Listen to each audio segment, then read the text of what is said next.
Vi har skrevet Den moderne daginstitutionsleder, fordi vi synes, der manglede en væsentlig bog, som sætter fokus på det særlige at lede en daginstitution.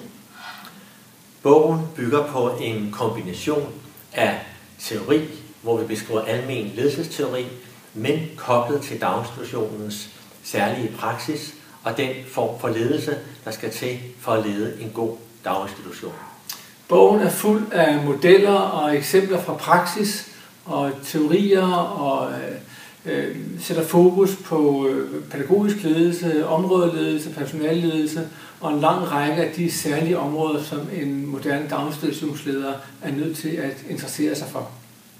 Et kapitel handler om god og dårlig daginstitutionsledelse, for vi ved faktisk noget om, hvad der er god daginstitutionsledelse og hvad der er mindre god daginstitutionsledelse. Den bygger på en undersøgelse, som vi selv har udført i Udviklingsforum. I det afsluttende kapitel, der sætter vi temaet om fremtidens daginstitutionsledere, fordi daginstitutionsledelse er i udvikling ligesom alt muligt andet, og derfor finder vi det vigtigt at komme med vores bidrag til, hvor området udvikler sig hen i de kommende år.